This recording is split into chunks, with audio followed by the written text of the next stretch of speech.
Allora, carissimi amici, scusate un po' la tosse, buon anno, buon 2025 a tutti i friscalettari, a tutti i musicisti, ma soprattutto a tutti i friscalettari del mondo, dell'universo, del metaverso. Questa era la tarantella messinese che voi mi dicevate mancava la terza parte, quindi...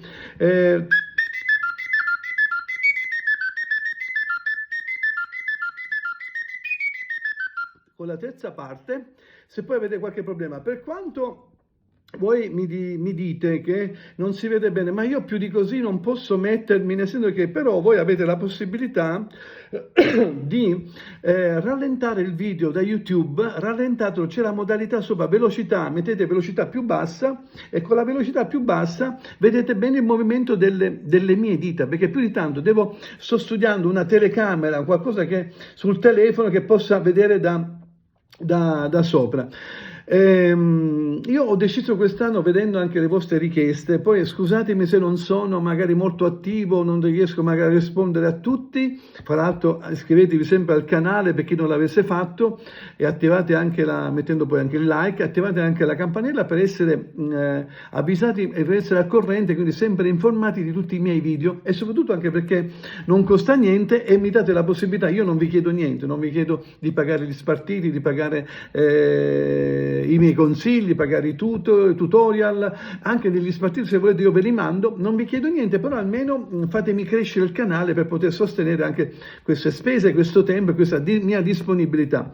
Volevo dedicarmi soprattutto a quelli che non sanno niente di musica, perché comunque quelli che bene o male masticano il solfeggio, leggono, sanno le note, allora riescono già bene o male a capire un po' il friscaletto. Però soprattutto mi volevo rivolgere a quelli che non sanno niente, quelli che suonano d'orecchio, perché è bello, soprattutto conosco tanta gente che non conosce musica solo con l'orecchio, ma fa delle cose bellissime e sono bravissimi anche con la tecnica. Il consiglio che vi do è tutto può essere facile, tutto si può fare, bisogna però soprattutto avere un po' di pazienza e fare passaggi molto lenti, così come...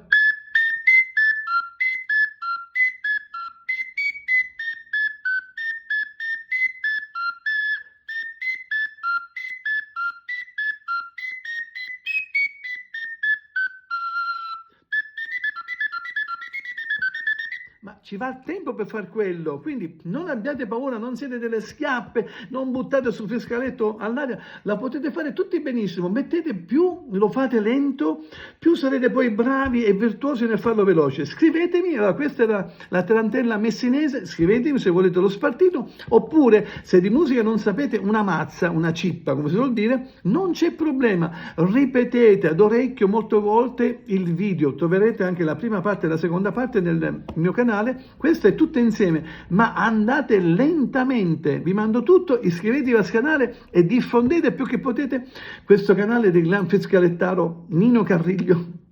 però soprattutto in maniera molto, molto semplice. Io non voglio criticare nessuno,